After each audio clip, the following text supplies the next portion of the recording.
Good afternoon and welcome to the show called My Experience on Mentors Media Production in conjunction with Ride 24 TV. I'm Rosemary, bringing to you today My Experience, where we connect mentors to mentees.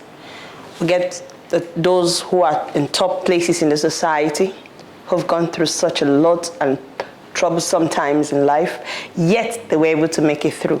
We bring them to the show to tell you how they made it. And with me here today, it's our very own person, a respectable man who always stands by his words. He's always there to say and do what he said. And we have the person of Honorable Shehu Beji Barwa, representing Boso and Piakasa in Niger State. Welcome, sir. Barwa Beji. I'm a member of the National Assembly representing Boso by Koro Federal Constituency in Niger State. Okay, you want to say what you went through? Well, I come from from a peasant farming background. My parents were basically farmers. And I was just opportune to be in school because then I realized not all families get their children into school. Even in mine too, we're a family of, let me say, 6 children, but only 2 of us were opportune to be taken to school. So you can see, I can say that it's a luck that runs for me, because then there used to be, in fact, enrollment was by contribution. The school in the community, they will follow families. Every family bring one child, this one bring one, this one bring one, this one bring one. So you can see that I had that narrow escape and luck to be in school.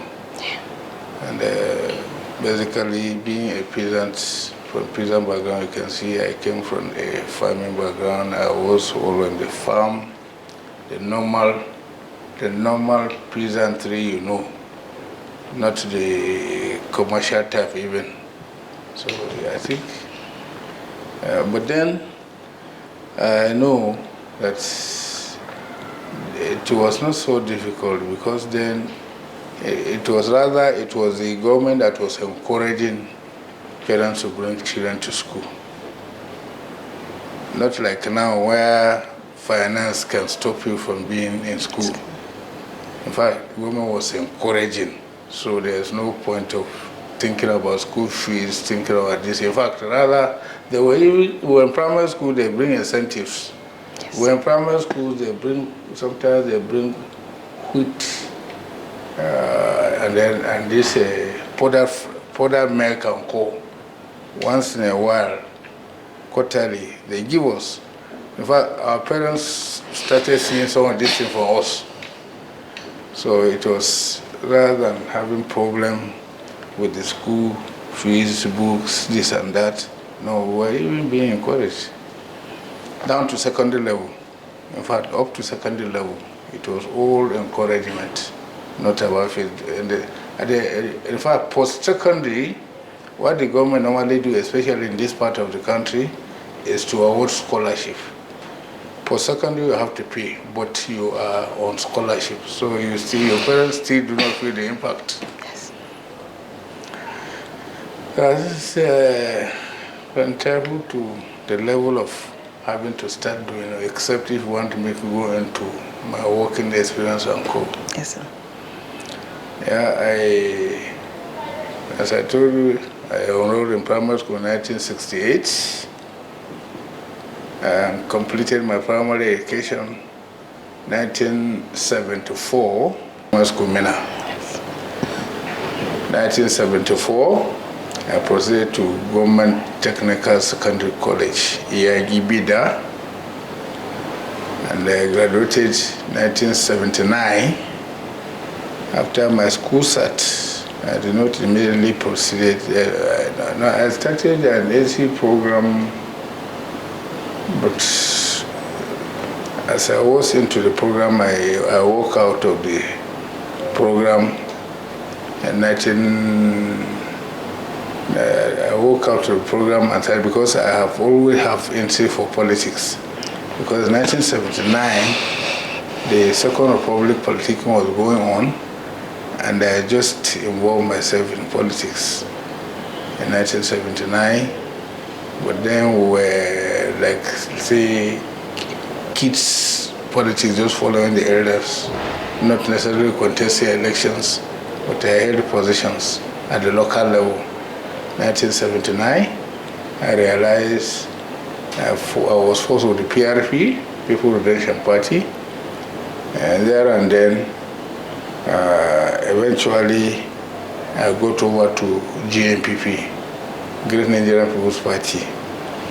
Then when I realized in my state, these two parties didn't make impact. In there was a coup in 1983, and of course, that was before there was a coup in it was 83. Yes. But even before that coup, I think what I did was I plugged myself back to public service, civil service. I was then with 1983, and I got employment with the Nigeria External Telecommunications. When the politics was, the military terminated the politics, I got to work with Nigeria External Telecommunications, then in Lagos. Marina was our head office. There used to be Marina office, Kaduna office, only 2 offices in Nigeria. In fact, it was a merger of Nigeria External Telecommunications and P&T that made NET. Nigeria External Telecommunications. It used to be P&T. P&T deals with local calls. You are here, you want to call Suleja, call Ubadan, call this, and it's P&T that does that. Yeah. But we in the external telecommunications, we give international calls. So only 2 offices, one in Lagos, one in Kaduna. Kaduna serving northern states, Lagos serving southern states. In fact, it is not like now you sit here, you start calling London, call everywhere. Even if you're a governor, you have to call our exchange. It is from the exchange. You give us the line you want, either in US, London, wherever, we give you that call. Even if you're a governor, only the president have automatic lines, but the governors used to come through us. We give them conference call. So that's my stint in the work. I was an international telephone operator with Nigeria External Telecommunication from 1983 to 1985. It was 1985, the merger came. NET and P&T, they are all government companies. They were merged together to form NITEL. So both the external wing and the local wing were merged together. So those of us at the external Nigeria External Telecommunications, we saw that as demotion because we used to enjoy much more than the P&T. And when the merger came, we saw it as a demotion. Some of us left. I was one of those who also left. When I left, since I did not go beyond secondary school, then what I did was that I had no interest in going further in any form of civil service work. I was focused on politics. So I said, if I'm going to do politics, let me go and do my own private business. I'm from a farming family. Let me upgrade myself from peasantry to maybe some sort of technological farming. So before I do that, let me find a school and go at least to learn the rudiments of advanced farming. Yes. So I went to Federal School of Agriculture, Modike Mahia, for 2 years program, diploma program, Mahia, Abia State. Yes. In fact, that place has now been transformed into University of Agriculture, Yes. Makiopara. Then it was Federal School of Agriculture, Modike. Yes. I enrolled myself there privately. I paid my fees for 2 years just to learn the modern techniques. And I got that. I came back now home, opened a shop, doing my farming business, then politicking. That was in the late 80s. So when Babangida came about transition in 1988, I was ready for that. So all the political formation during Babangida era, I was involved. Eventually, we ended up in two parties, SDP, NRC, created by Babangida. He dissolved all the political associations we formed us, and I automatically, if you see my background from the 79, I'm telling you, from PRP, JNPP, I was always on the progressive side. So NRC, SDP was a progressive party. NRC was a conservative party. So automatically I fell into SDP. So in SDP and in my state, Babangida continued the transition. Elections were held at the local government level. I became the pioneer vice chairman of my own local government. That was in 1991. My local government was created in 1990. Then 1991, I became the pioneer vice chairman. Because in that 1990 that was created, only caretaker people were there. So when the elections were held, I became the pioneer vice chairman. 1991 up to 1993, when Abacha came and dissolved all the councils. In fact, it was Abacha coup that drove us from the council. By the time I became the vice chairman, I was not even married then. I was a single person. You know, the other time you were talking about youth, I said most people, politicians you see today, started from the youth, from that level. Only that we are aging within the time and people think that it's dominated by old people. I was not married when I became the vice chairman. It was when I was vice chairman. In fact, towards the end of my tenure that I got married. So when Abacha came, dissolved political association, divorce, everything, I went back to my business as usual. Farming, I used to have shops in the market. In Mena Market, I used to have 2 shops. We have 2 markets in Mena. I used to have 1 shop each, each one of them. Then I also have my farms, running my farms. One of the shop used to deal with my agri products that I do for farm. One I also did for other items. So I continue up to the next transition, this Absalamic transition, that we now came into these parties, where I think I also started in the progressive side also. That was the NPP. There was NPP that time, Nigerian People's Party. Yes. So, All People's Party, APP. Okay. I started with APP. So I went into election now as a chairman. Since I was vice chairman before the dissolution, I went to election as chairman. Unfortunately, I lost that election, the first one, to the PDP party. Then eventually I realized that my state was completely PDP. Even after the elections, my state chairman of All Progressive Party decamped to PDP. My local government party chairman decamped to PDP. Virtually everyone decamped to PDP. See, they now went and formed a caucus and came to invite me after the tenure of the person who defeated me. It was much more older than me. In fact, he was old enough to be my father, the man who defeated me. So, and they came for me. Even with him, the incumbent chairman who defeated me, they invited me that I should come and take over for him. I should come into PDP so that I would take over for him. He also consented to that. So after much pressure, I left that All Progressive Party into PDP, where eventually 2004, I was first appointed as the caretaker chairman of the local government when there was dissolution. By the then executive governor of Niger State, he's late now, Governor Kule. He appointed me caretaker chairman for 5 months. After then, when there was going to be election, I vacated my seat, contested election. I became the executive chairman of the local government. That was 2004. up to 2007. I was executive chairman of my local government. Then eventually, after my tenure was ended, you know what governors normally did? They didn't do election before the tenure got ended. Instead, they appointed caretaker men. So I also remained outside until another governor came in, which was Babangida Liu. That's why you know him. He is not too far from me. He's in Abuja here. When Babangida Liu came, he conducted another local government election. I came in again to apply for my second tenure. Unfortunately for me, I got the second tenure. I won the second tenure. Winning the second tenure after 3 years, that was 2009 to 2011. No, 2008 to 2011, I did the second tenure.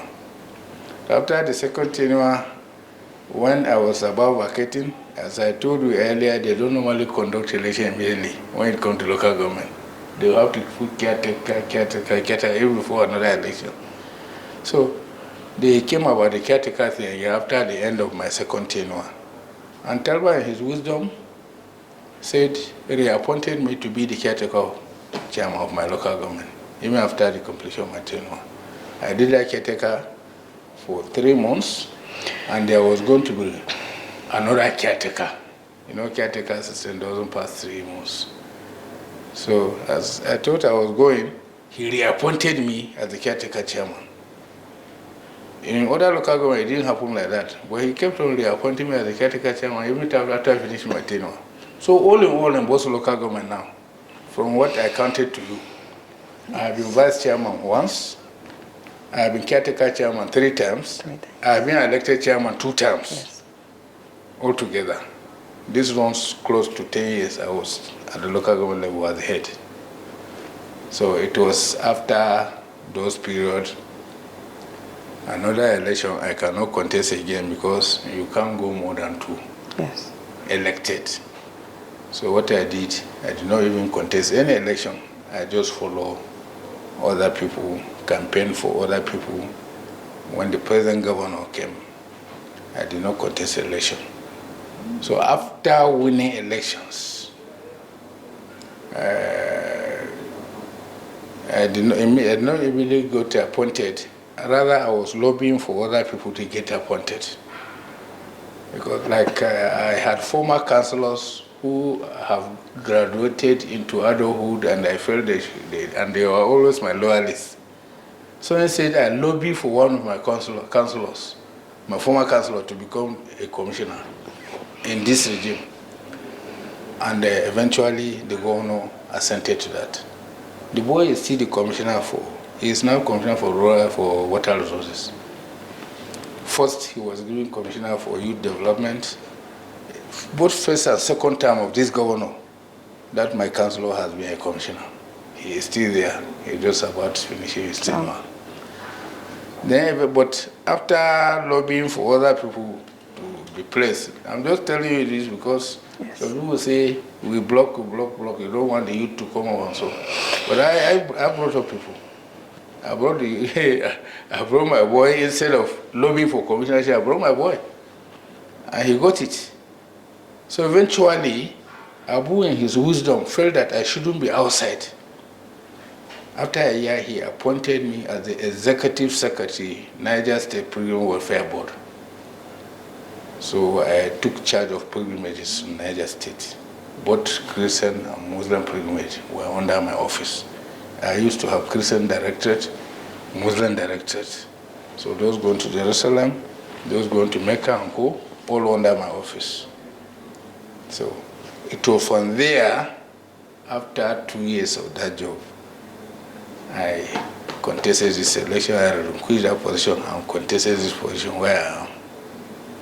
So you see, but in between all this, I have other positions I even held. In between, I'm only telling you the real ones. Before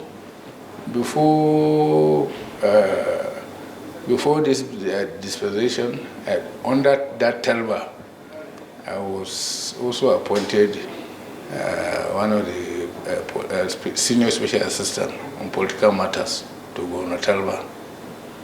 And I know at a point I was also a board member at Science and Technical School Board in United States. So what have I got to lose? Nothing. So if I don't get anything again, I can sit down, do my normal businesses, I'll be making contacts. Yes. But hopefully I also know I have that I may not, I have told him that I don't need anything at the state level. But if there's anything at the federal level, even if it's a board membership, I want to be there at this level. But I want, because most of the people there, I have put my boys there who are with him at this. I don't want to go and start having anything to drag with them. Okay, thank you very much. Your story is really... So I'm going to still ask you, so did you encounter hurdles? And if you did, how did you overcome it? You know, coming from a poor background where your parents were just farmers, they couldn't even afford school fees. Were there times you felt, oh God, life was tough, in as much as government was paying our school fees, but we knew life was tough? Were there times you felt like that, and then how did you overcome it? Honestly, I never had a problem. Okay. My parents were peasant farmers, but they were comfortable. You know, there are some peasantry that just are different, but they were comfortable. I wouldn't say they were rich, but they were comfortable. And me, right from that level, I used to be a craft person. I was business minded. In primary school, I was involved into one local craft like this, which used to sell a lot. In fact, I can't even spend the money. I was too young to even spend the money. Sometimes I have to give my mother or my father the money to keep. At primary school level, you wouldn't know that craft because it's peculiar to our local Beji people.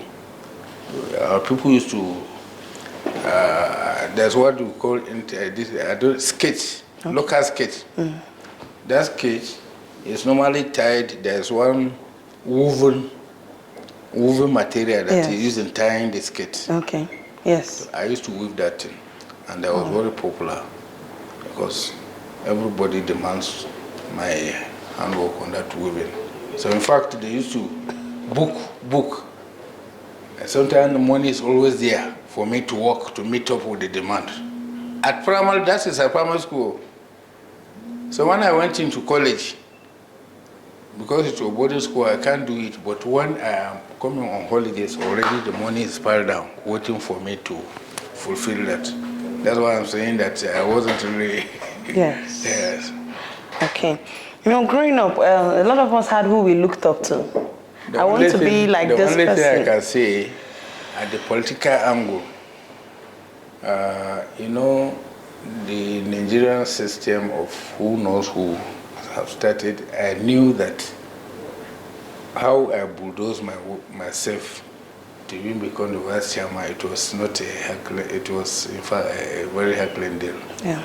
Because then, in our localities, what we normally know, people don't even know that everybody is entitled to contest this election.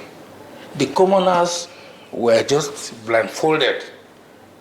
It was when the election had just come in, the chiefs, the emirs, they will bring their children, then they will enroll them into into this political program, and then, in fact, when they have already gotten their tickets, they will now follow the Tarakawas, the commoners, and say, go and vote so person. Also, these are their own children. So the ordinary people didn't know that they are also entitled to be somewhere. So I opened that eye. In fact, in my local government, I must take the credit of saying that I introduced every commoner to come and contest election. I put myself there. They say, no. They are looking at so chief's house, so this and that. Say, I'm a commoner, but I'm entitled. So I did that. In fact, I wanted to become chairman that time when I said I was not even married. But they overpowered me, but they knew I was very popular. After getting the ticket out of me, they said, I must be there as vice chairman, otherwise that group will lose the election. So I became the vice chairman by that chance. There I built myself. Now as I'm talking to you, in fact, whether you are emir, you are anything, you want to contest election, you have to look for us. So it's no longer the children of the chiefs or the children of the advantages. Yes. There's no longer any parental advantage when it comes to elections. Yes. I'll give you one simple one now. You know, my constituency is partly Mina Metropolis. Mina Metropolis is where this governor that we supported today, he was representing just Mina Metropolis. But the environs, the sub-hub, it's just like saying Barwa was representing Abuja Municipal Council. Yeah. Then my own area is Gwagwalada plus Abaji plus all these other local government in Abuja. So every institution, big institution in Mina is in my own constituency, it's in my local government in short. The University of Technology, if you have been to Mina, is in my own local government. The airport is in my own local government.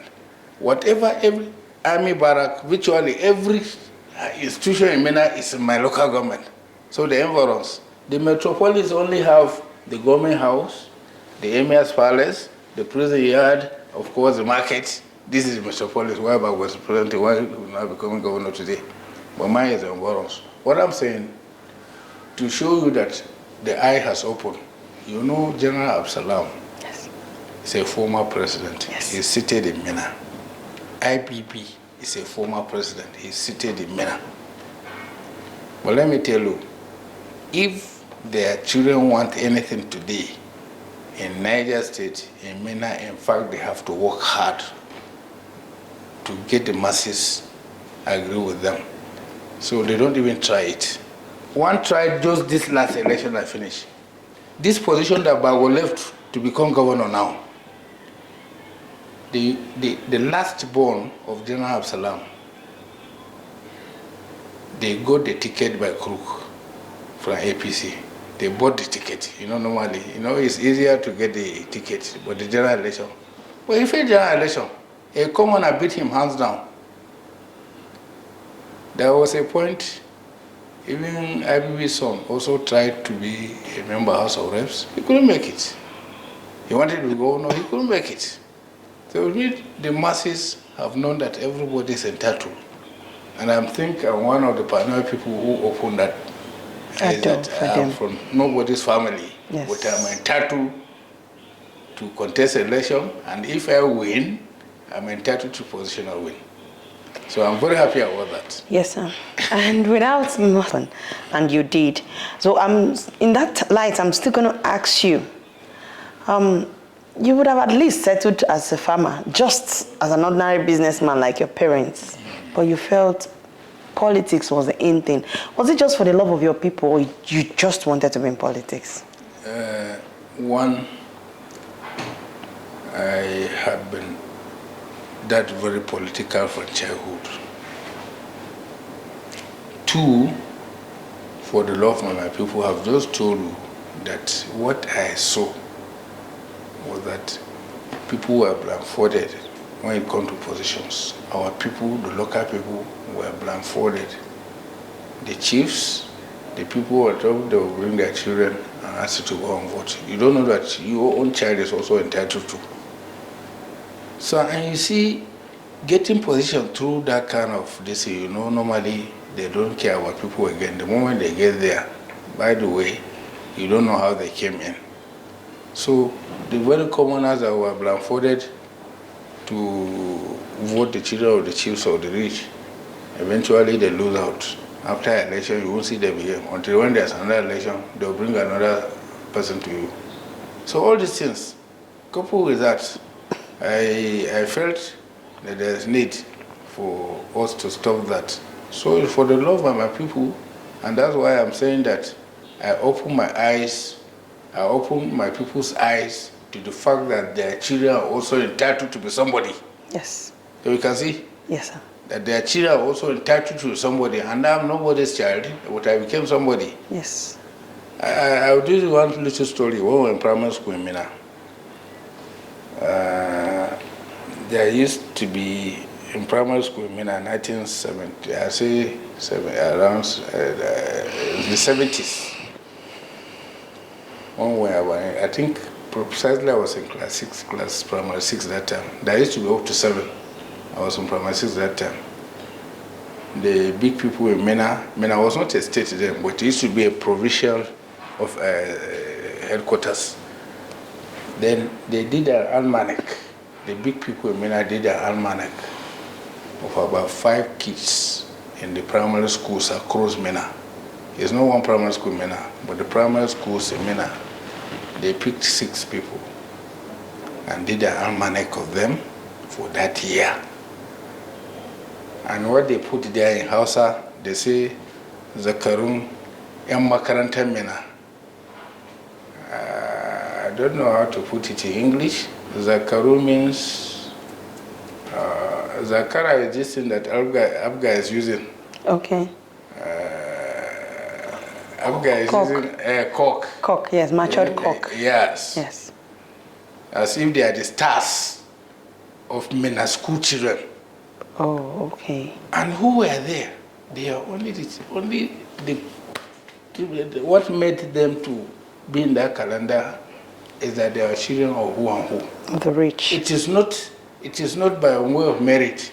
In classrooms, we knew we used to beat them. So they did not pick that on merit.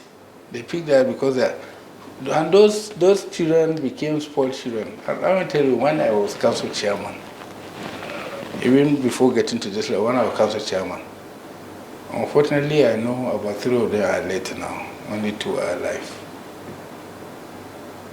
All of these children they go to nowhere. When I was in chair in the council, I know most of them come and I take care of them. Eventually, it was me, the child of the poor, who were taking care of these children of the rich, who were spoiled because their parents were this and that. So it looks so distant. Well, it did happen. Hey, thank you very much. We know you're not coming back for the 10th assembly. But in this light, we want to ask you, what's your plan for 2, 3, 4, 5 years from now? What's your plan for the future? Well, as I told you, normally I still have my business line. I can only say I have upgraded myself from the just common trader in my shop, maybe to a bigger businesses.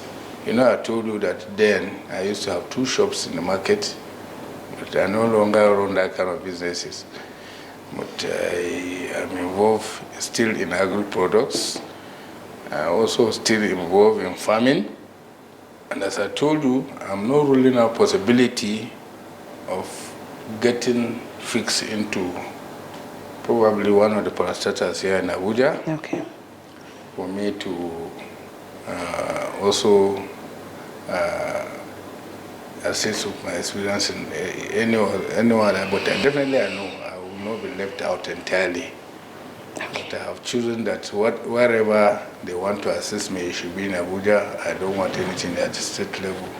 So we'll also continue to sit aside, but I would be advising. Let me say a freelance advisor, not necessarily appointed as an advisor in government house. But the way Bago is now, he's much younger than me. He has become governor. Definitely they look forward to people like us to give them advices here and there, whether they invite us or they do not, since we know ourselves. I don't need to invite it. Whenever I see anything that is going wrong, I have that. I think I have the privilege of maybe telling him, I think it is what I see. So we'll sit aside and be advising. I will do my normal businesses and the farming work as usual. So I don't think I'm going to be idle. Okay. Even if I do not get appointed to anything, I won't be idle. I have so many boys that I have made to be somebody. But it's just few I told you, even not only on the political turf. I don't know whether somebody is sports-minded here. Okay. Football and co. Okay, Some of you yes. watch football, Yes, we do. See, you know footballers, you know coaches. Yes. Do you know the present Flying Eagles coach? Yes. Ladamboso. Ladamboso, yes. Ladamboso, you hear Boso? Yes, Ladamboso. He's one of my brought up. When I was in local government, he was my sports director at the local government. Civil servant, sports director. So I encouraged him, because I knew he was very good, I encouraged him to expose himself. I gave him exposure up to national level. Then eventually, he was picked as one of the national coaches. Since then, he had been coaching league, Nigerian games, league teams. Yes. In fact, he has coached several teams in this country, from Enyimba to wherever, Enugu Rangers, down to North, Kano Pillars, and now he's a national coach. He is coaching the Flying Eagles. And right now he has qualified the Flying Eagles to World Cup now. Left for him whether they will allow him to also take them to the World Cup. He once took them to the World Cup and got silver long time ago. So it's in every field. I'm also mentoring people. So if you get Ladam Boso, tell Ladam Boso that so person, you say no, this guy is Oga. So I think even sitting down now to be mentoring people, I should get satisfied. I don't necessarily have to be anywhere. Okay, thank you very much, sir. So we're going to ask, what do you advise the youths? The issue I have with the youth, maybe in my locality, I'm not considered a popular person among some of them, but only the reasonable ones, because I used to challenge them to find something doing rather than being involved in political toggery. Politicians, most politicians today, they take pleasure in picking the commoners' children, give them drugs, give them weapons, they become their soldiers, political talks. I will never see me engage in that, and I used to tell those who are doing it. And I used to even tell the youth in my area, if you go to my local government and say, what is it that Shehu Barwa used to tell you? I used to tell them that any day, if you find me coming to you to pick weapons and go and fight somebody, I have only one son who is selling. Probably he was one Nokia, I wouldn't know. Because he's doing his service in this assembly now. Yes. So very soon he will come and go home together. He's doing his National Youth Corps here. I used to tell them, and they all know him. I say, whenever I come for that kind of services, ask me to bring my son to lead you. If I cannot do that, then there's no point you doing it. So all these people who are carrying you up and down, giving you garo, every this and that, some of their children read abroad. Yes. They are not even here. You cannot see their children in your midst. Then why do you have to do that? So some of the youth, in fact, have gotten to a point that they don't even understand this thing. And we that are trying to enlighten them, to tell them, so sometimes they think we are their enemies because of this small chicken feast politicians give them to go and cause havoc. So definitely, youth organizations, those real ones, I used to tell them that they have a duty to educate these ones. We know there's no job, no this and that, but that is not a guarantee that for our youth to become political talks. We should help them to have something doing. But I have realized that personally, I have tried my best at my little level to assist some, I saw that they are not even employable. Even to assist them to be on their own.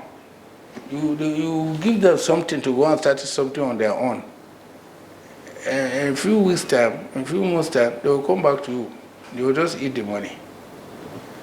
All this empowerment we say we do, I have tried where I trained youth on various trades. I graduate them, give them equipments to start on their own. You know what they do? They sell all the equipment, eat the money. They come back to the street. Wow. There's one particular person apart from me in Nigeria who had done much more than anybody on that area. That is, she's still alive. Senator Zainab Kure, maybe you heard the name before. She was the wife of the former governor of Nigeria, who was Let Kure. Senator Zainab Kure. She built an empowerment center. Incidentally, it's in my own local government area. They call that place Gira Matasa. She was training a lot of youths. At the end, she will give them equipments. Put small money on it.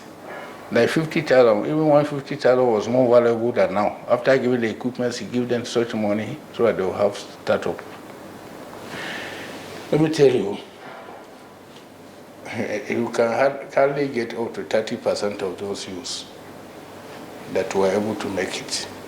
They will sell off the equipments, even with the skills they have acquired, sell off the equipments. And I'm Rosemary, and here we draw the curtain on my experience. You heard it all, and you've seen it all. Thank you for being on another episode of My Experience, where we connect mentors to mentees. Have a nice day. Thank you. Thank you, sir.